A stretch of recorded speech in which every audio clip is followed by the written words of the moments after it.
Greetings, fellow artisans of the Keep. Rodamont here. Thank you for tuning in to Bladesong.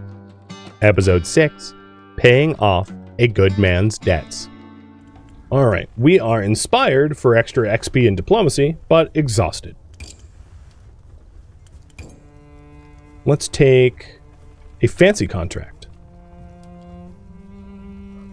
So, medium to long length with gold, using the twisted steel book, leather, one-handed, narrow point, and 3 engravings. Deal. This will be a fancy one. And I think I can satisfy Reaver's katana, blue leather, silver, and suitable engravings requirement. So here we go.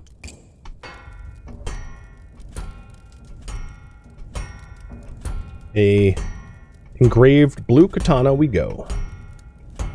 If it's a blue katana, I'm not going to have it absolutely max length. Lower the width, thickness. I might need to go buy more gold. We'll see.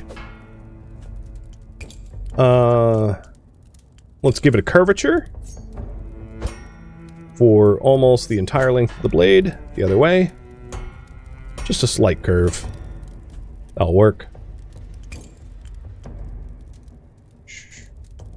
Point needs to be narrow pointed.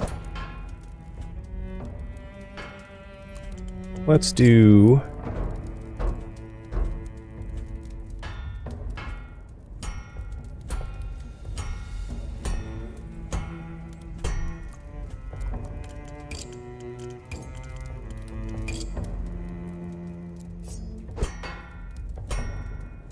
So it needs to fulfill the narrow point. So it's going to be a weird looking katana, but it will still be a katana. Alright, cross section for this side of the blade. Or basically the entire length. And we'll sharpen it up.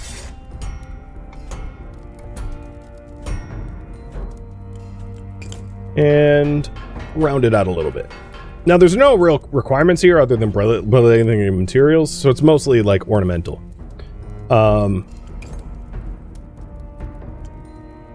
So they want... some twisted steel parts. And leather grip.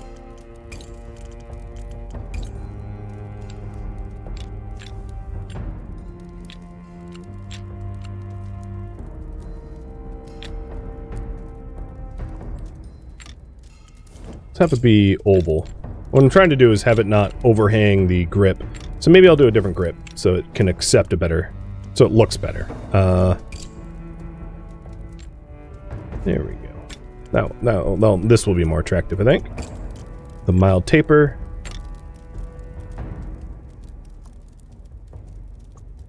And then...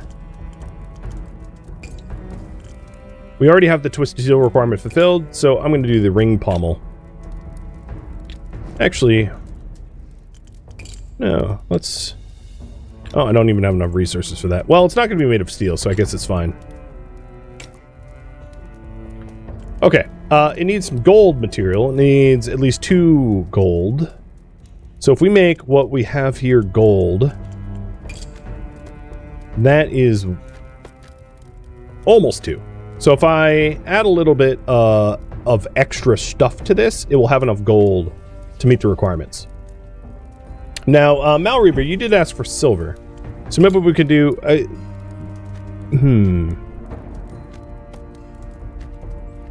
I'll do both. I'll do silver hilt and gold back. So this will be... Let's reset this and have it be bigger in gold.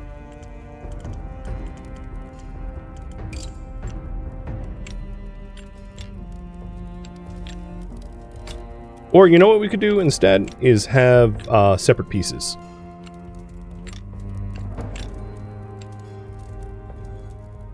So if I make this silver, and I know I'm out of materials, but it's not a problem because I can go buy them.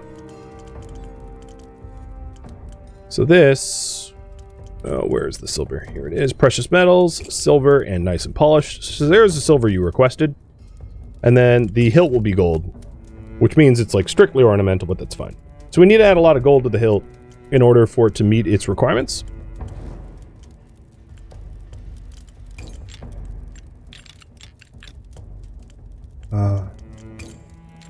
So it's going to look a lot... Well, the problem is it would look a lot less katana-like. I'm going to try to see about adjusting it accordingly.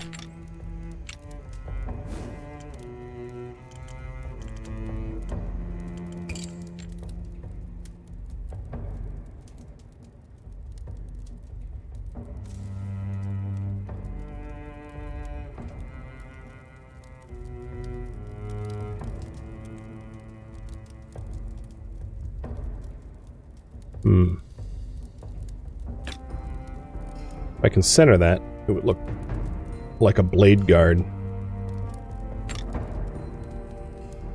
There we go. And make this of gold. And I haven't done the engravings yet, but we'll do those next. So if that was gold, that only raises up to 2. I see. We know we need to use leather, so let's do a blue leather here. And it needs a little bit more leather, so we just extend the grip. Perfect. So that's the correct amount of blue leather. And then we'll try to do a the same sort of hilt pattern on the other side, and then try to add some like meat to it so it meets our requirements.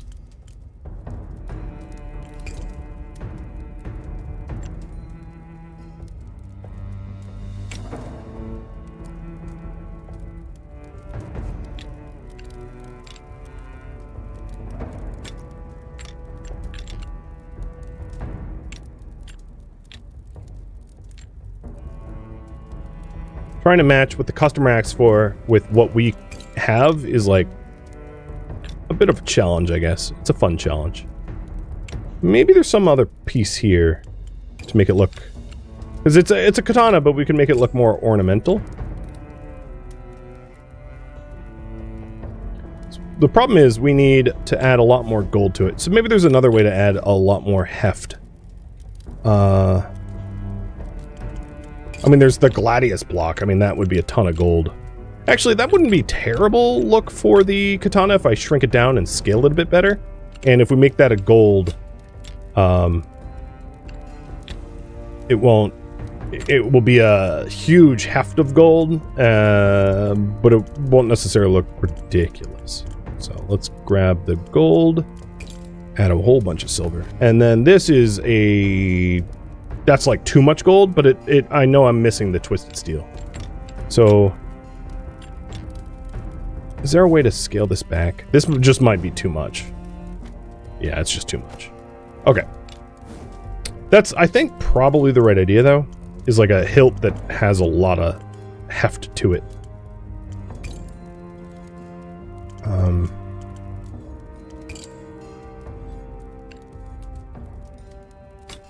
Let's try it like this.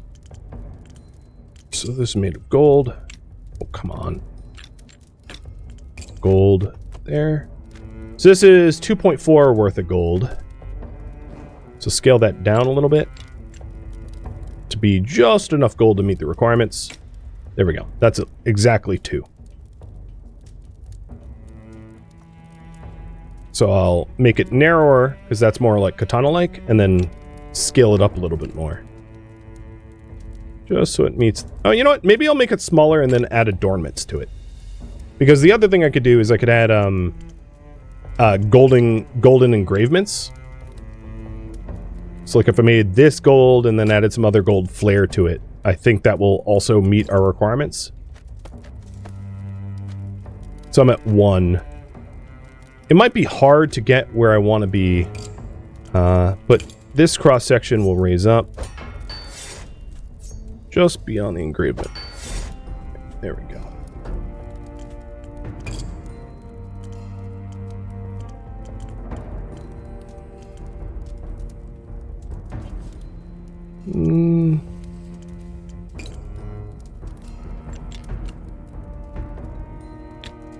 So I'll make room for the engravement, but I like the look of this as a katana.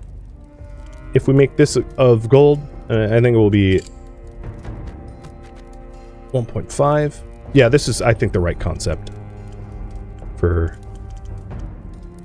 looking good, but also meeting requirements.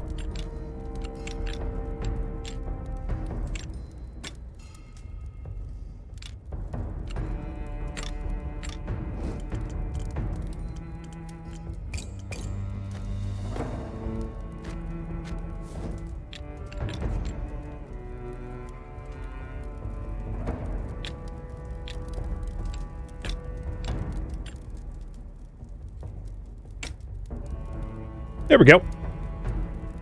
Now it has gold, it has silver, it meets the requirements. I'll fix the cross-section hilt for the engraving, and then it needs more engravings, which I haven't forgotten about.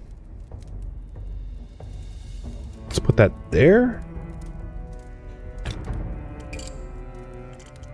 Move up the cross-section. Perfect.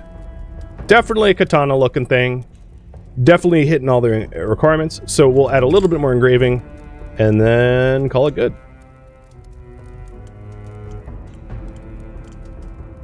Let's see.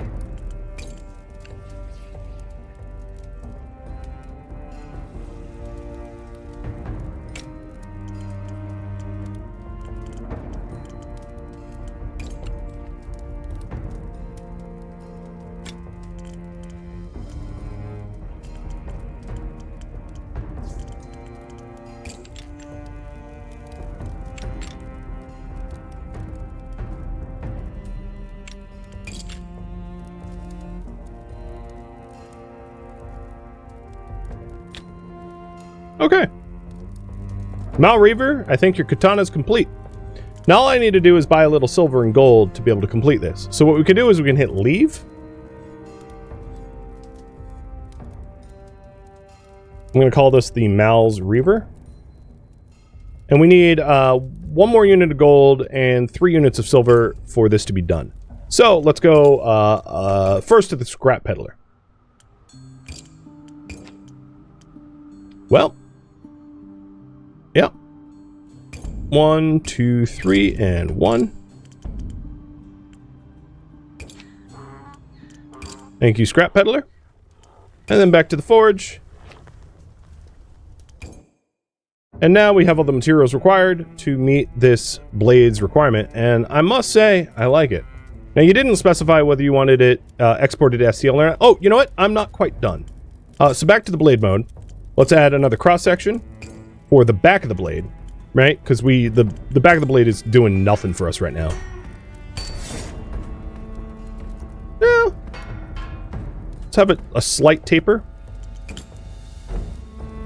Actually, I'm going to do a bigger taper. I'm going to try something weird.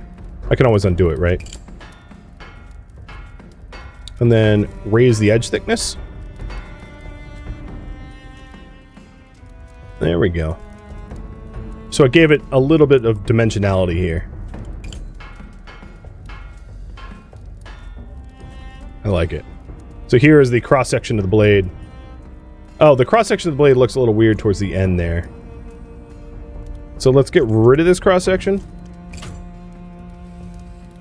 Oh, that's just the taper. Yeah, okay. Let's do that one more time. Cross-section, but not all the way out. It's about there.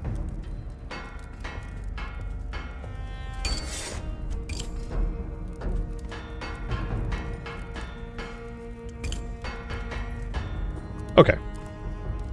And call that good. And now we take a look, and as you can see, it has a nice, smooth cross-section. You have no way to print it, but you can get a screenshot. That would be great. Sure. So, there is an environment mode where you can change the environment that you're smithing in. Right? We can hide the cross-section at this point. So you can put it on different materials or have it look, you know, like that. This almost gives it like a golden sheen, which is crazy. But here is like the simplest matte finish. But let's say this one. And I can print screen it. for later. But for this specific blade, because maybe the first time I've like really tried to make something look nice, I will also export to STL. And the idea here is you can share it or export it to STL for printing. So for this specific blade, I'll export it to STL for printing and then share everything on Discord once I'm done. So I have the STL now for this blade. Okay. And you can change the lighting to be more dynamic. You can take the screenshot mode, so like change the camera flight and speed.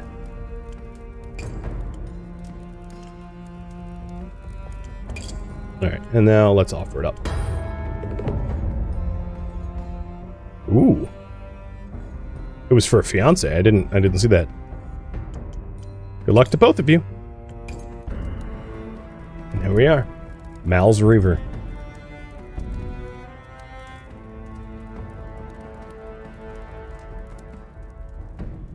Pretty attractive, I'd like to think. Well, that used up pretty much all our action points. So the remainder, I will break down the old tools for a little bit of steel. And we have a lot of coin now, which is great. So let's go see about...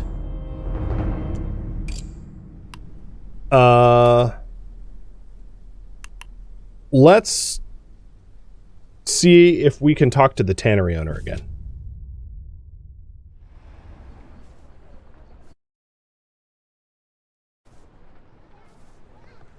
The tannery's horrific stench is better than any signpost. You follow it to the source, where men and women teeter on wooden walkways, using long poles to stir their vats. Birds circle overhead, mangy dogs hunch at the outskirts. Seek out the owner. Perdash is leaning back at his desk, feet up, cloth napkin placed carefully over his eyes as he snoozes. When you enter, he sighs and lifts one of the napkin's corners. You again. What do you want? Has Lucas spoken to you about Caswynn's debts? He scowls, as though hoping you'd forget to mention Lucas at all. Aye, he came by this morning. I don't know why he's calling in that favor for this, of all things. What's the history between you and Lucas? My daughter was never like me. She was so shy, so sad, but so clever. She wished nothing more than to study at the St. Marigor's College up on Orison Hill. It was all she cared about, but they had no time for a tanner's child. That was and my sway in the league meant nothing to them. They dismissed me as an ignorant oaf, and her as a stuttering waif. I turned to Lucas for help, and he met with the magister. Never told me what was said, but my daughter was accepted the next day, and now she's actually happy. So are you willing to release Caswynn? No, it's asking too much, even for Lucas. He pulls the ledger from a drawer and makes a show of flipping through it, running a finger down columns of figures. Caswynn's debt is substantial, 10 more years of labor minimum, and the man's already been treated with unusual leniency. If I free him without payment, I'd be a laughingstock. However, out of respect for Boreana, I could. He grimaces as though in physical agony. I'll reduce the settlement amount. Instead of the full 2,000 his contract is worth to me, I can accept a mere 300 for his immediate release. By Caswynn's freedom. The tanner's eyes follow your hands as you count 300 thalers onto his desk. Each clink eases the tension of his fleshy face. Let it never be said that I'm not a man of my word. Caswynn's indenture is terminated, effective immediately. Please give my regards to Lucas when you see him next, then tell him we're even. You were shown out of his office. Find Caswynn. Caswynn doesn't notice your approach at first. He's focused entirely on scraping a hide stretched across a wooden frame. His broad shoulders hunched in concentration. The muscles in his forearms flex with each practiced stroke of his curved knife. As you approach, he sets his tools and wipes his stained hands with an apron. Well met, Smith. Sorry about the smell. Is there anything you need? I've paid off your debts. You're free. Caswynn stares at you, uncomprehending. His glance towards the office building, then back at you. There must be some mistake. My indenture has 10 more years. Around you, the other workers have paused their tasks, watching the exchange with guarded interest. You're serious, aren't you? How much did you pay? 300. That's so much money. Thank you, Smith. From the bottom of my heart. I don't know how I can ever repay you. There's a place at my forge if you want it. Caswynn nods, mechanically, still processing. Then, as reality sinks in, he stands straighter. A flush of color returns to his sallow cheeks. Whatever skills I have are yours. I'll see you tomorrow. With a newfound purpose, he tucks his skinning knife into his waistband and goes to wash himself clean of the tanner's stench. Hurry back to the forge. It'll take weeks for the smell to get out of your clothes. As you prepare to open the shop for the day, there's a knock at your door. Caswynn stands before you, a broad smile on his face. Hello, Smith. I'm here for the assistant's job, if you still want me. I didn't go through all that trouble just to leave you to starve. He steps into the forge, looking around with an aspiring gaze. Like what you see? It reminds me of home. He brushes his fingertips over your rack of tools, lingering for a moment on each. Been a while since I set foot in a forge. Welcome to the shop. Thank you again. You won't regret this. He grabs a broom and begins sweeping away yesterday's ashes. And before I forget, if you want to buy leathers, don't go to the tanner. You'll get better prices if you go to the huntress. Her rates are cheaper, and I can tan the hides she sells. You can usually find her drinking at the den in the evenings. That does sound worthwhile. I'll pay her a visit. A broad smile crosses Caswynn's face as he sweeps. He turns away quickly to hide it. Caswynn is usually a flurry of activity, sweeping, shoveling charcoal, pumping bellows. For once, though, you catch him in a moment's respite. Thanks again for pulling me out of the tannery. I have some questions about Eren Keep. I'll answer the best I can. He wipes the sweat away from his grimy brow, awaiting your next words. Are people really loyal to the Masked King? Depends on what you mean by loyal. Most folk in Eren Keep are grateful to be inside the walls, but everyone knows the Masked King keeps us safe. Without him, we'd be fodder for the crows. And then there's the other side of the coin, isn't there? Terror. People fear what would happen if they weren't loyal. Tell me about the Helmsburg League. Caswynn's face darkens instantly, his shoulders tense, his hands curl into fists at his sides before he consciously relaxes them. Well, you can probably guess how I feel about them, seeing as they keep me in the tannery for as little more than a slave for 5 years. Their emblem is an armored fist, clenching wheat. The wheat represents prosperity. The fist, that speaks for itself. Break a contract with the League, and they'll break you. Simple as that. The Marshal looks the other way. The Masked King, too. Maybe they're in League's pocket, or maybe they just need the League, need what the League brings in. Either way, there's no justice to be found when the Helmsburg League decides you belong to them. What are your thoughts on the Manusstratum? Caswynn adjusts his leather apron nervously, callous fingers fidgeting with the straps. Sometimes I wonder what the scholars have in that library of theirs. Records from the Sundering, maybe. True accounts of what actually happened, not just stories we tell each other. Not that they'd ever let a tanner near those precious scrolls. Can you imagine? They'd throw me out on my arse faster than the watch clears the square at curfew. You sound like you wish you were a scholar, not a smith.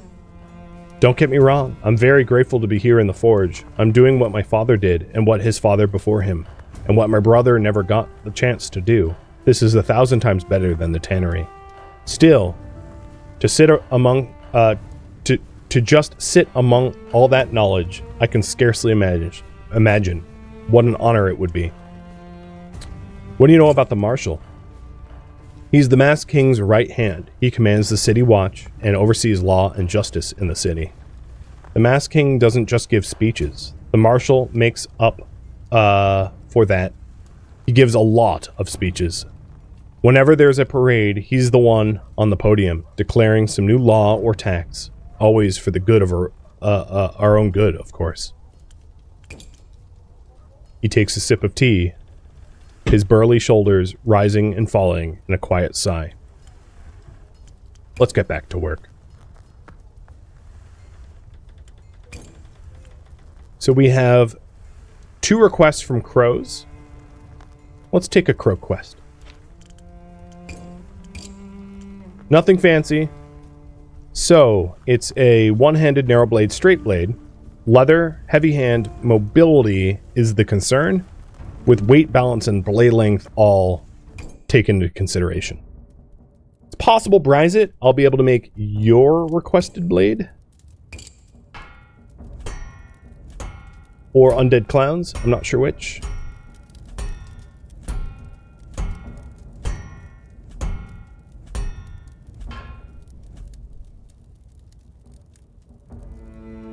So weight and balance are a concern, and that can be pretty tricky.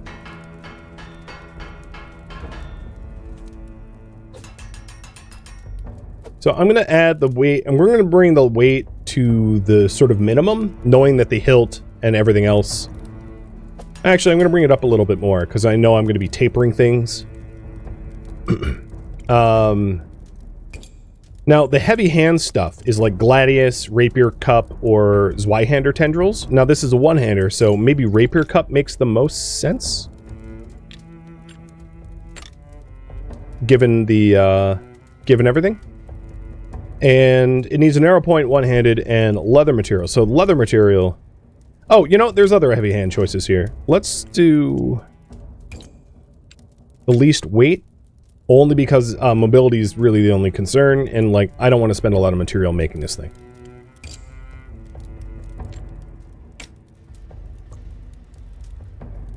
So it's got a straight blade, and we'll do a Viking sword with engravings. So let's do like a Norse 3 on the back, 3-lobed. It's kind of Viking looking already, I would say. Make it a little bit broader. Leather being the material. We'll do ribbed saddle brown leather. Give it some good polish. Give the good polish on the other pieces as well. Be proud of her blade. Alright, so weight and balance are the things to consider, as well as the point. Oh, also, it's not enough leather, and it's not enough heavy hands. So we need another heavy hand piece here. So let's go back to the hilt and look at the other heavy hand sections.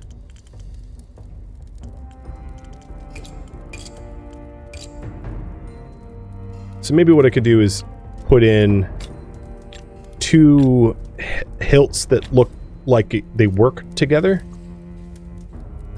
to satisfy the heavy hands requirement. And that looks better. And then for the hilt, I'll just extend it so that the amount of leather that we use is increased, but not to the point where it's a hand and a half. All right. I want... This will look a little strange, but a wider blade here. And then we'll do a rounded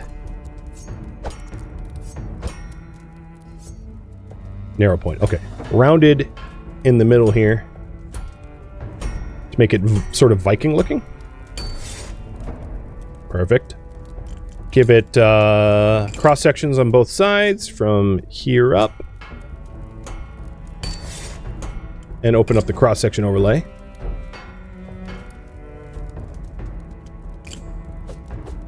Make it more convex.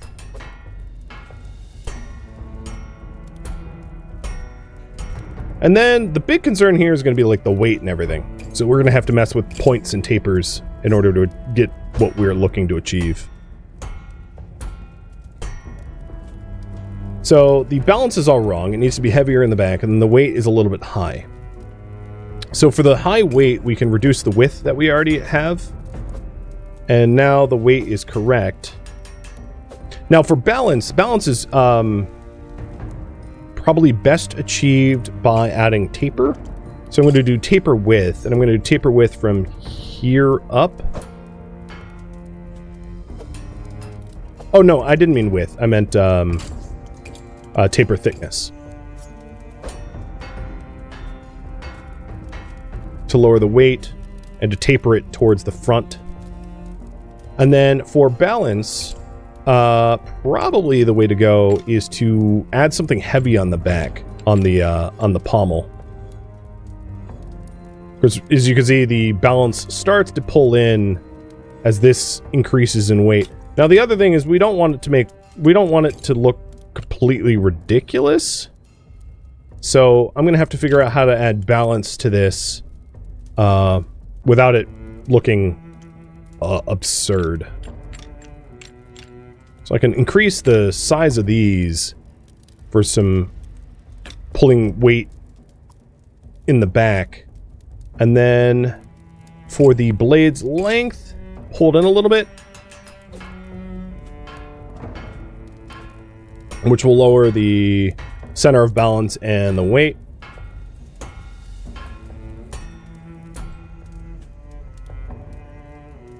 And now, as you can see, the balance is getting closer to where we want it. I'm going to adjust the polish and everything as we go. So the balance is almost there. And I'm going to need to buy steel for this, which is fine. So we're going to taper the thickness as well a little bit more.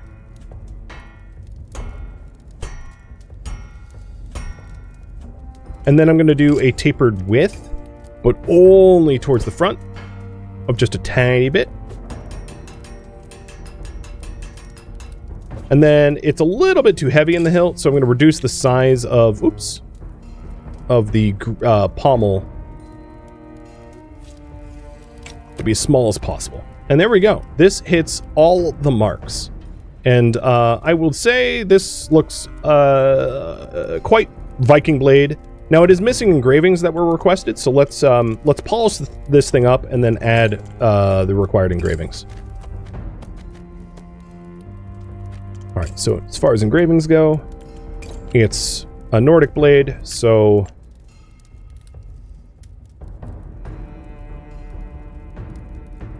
I have no idea what I'm spelling here. Hopefully it's not something horrid.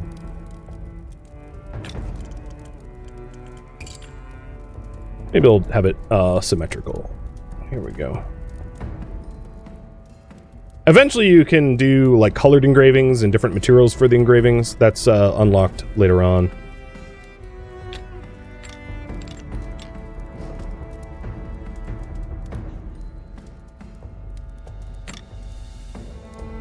And there we have it.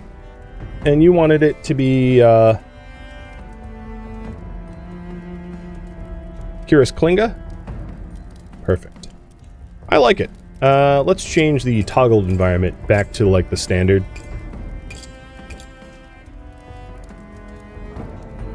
I would say it looks Viking.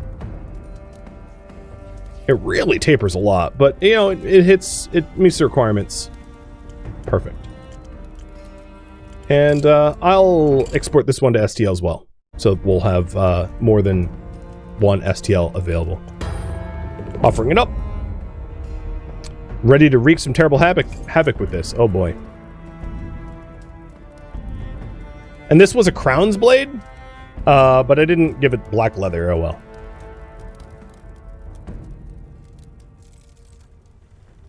Pretty solid. All right, we've got old tools to break down, which recovers a lot of our steel, which is good. Still sitting on a lot of money, which is awesome. Scrap peddler. You don't have any colors of books, so say goodbye. Quell, what about you? You've got Swords of the East for like Chinese wraps and Chinese style. Let's buy it. What'd you think of my predecessor, Thassin? His temperament was as foul as curdled milk, but he knew how to make my steel sing. I pitied his poor wife But that's not my business to discuss. Point is, he knew his craft. You've got big boots to fill. End the day. And I'm gonna try to go help the dog.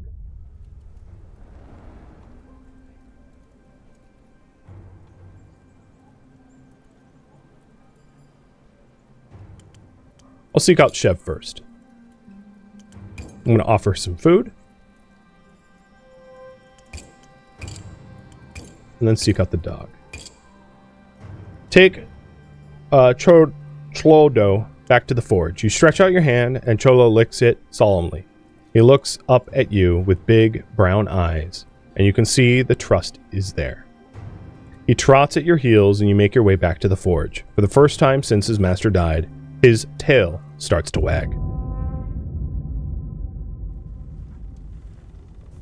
The morning finds Caswynn's head and shoulders shoved awkwardly up a chimney, scrubbing furiously. That's good enough. Your assistant's reply is muffled. There's still a little bit I can't reach. Song, Zen, what the? He pulls himself free of the chimney. A gush of soot floods the forge, making you both cough and sputter. Cholo sneezes and runs in excited circles, the soot blackening his fur. Bathing him later will be an ordeal. When it clears, you see that Caswynn's eyes, wide and white, in his soot-covered face. He's clenching something in his hand. What's the matter? I found something up there. He shows you what he found. An ugly iron box, crudely made, welded shut around the lid. It's blackened by soot. It was behind a loose brick. This must have belonged to the last smith who worked here. That'd be old Thesson Felber. I wonder what he was hiding. It takes a half hour of hammering to get the iron box open.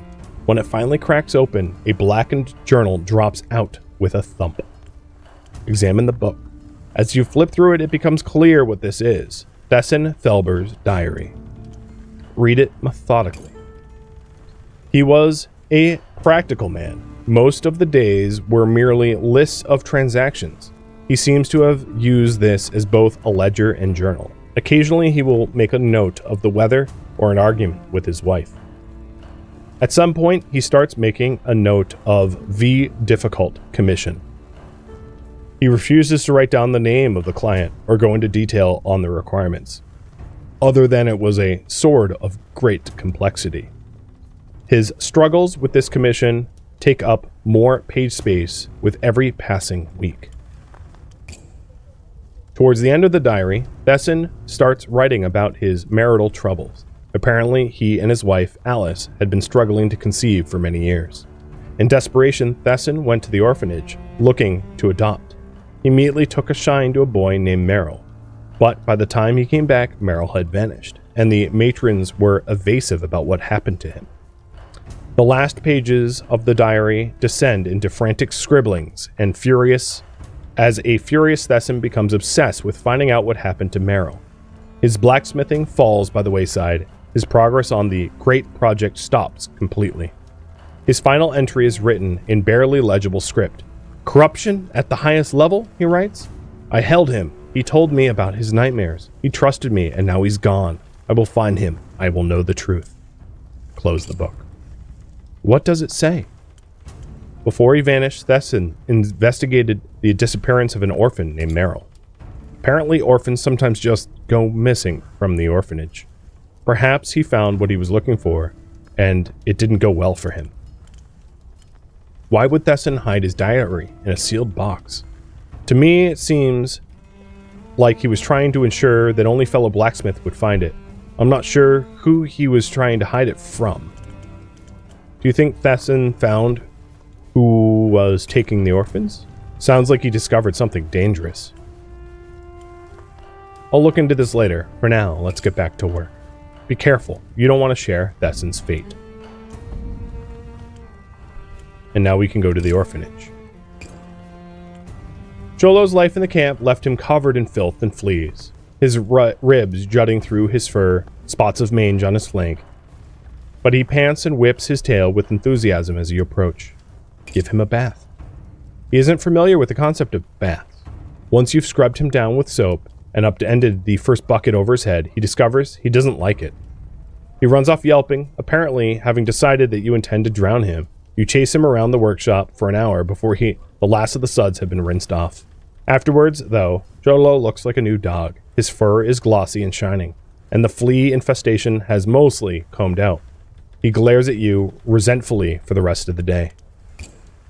You hold a strip of dried meat, which he wolfs down eagerly. After a life in the wasteland, it's not going to go to waste. He's not going to waste time savoring his meals. He leans heavily into you, growling with deep, doggy contentment as you stroke his flank. He pads back to his basket and curls up for a snooze. You've never met a dog that could sleep for so long or so deeply. And this is where I am going to leave off for the stream. Having gotten access to Eren Keep, found Chev's uncle, rescued Caswynn from his indentured servitude at the tannery, and offered Monder a place, or at least their dog, a place to rest. Thank you for tuning in to Bladesong, which originally streamed live on Twitch. If you have any questions for me, let me know in the comments below. If you would like to catch a live stream of mine, Rhodamont.com has my stream schedule and countdown timers to upcoming streams. If you'd like to join my online gaming community on Discord, Rhodamont.com has a link to it, as does the description of this video. Thank you so very much for watching. Special thank you to my Twitch subscribers, Patreon patrons, and viewers like you that support the channel and made it all the way to the credits. Thank you so very much. I hope to catch you next episode or an upcoming stream. Farewell, my fellow blacksmiths.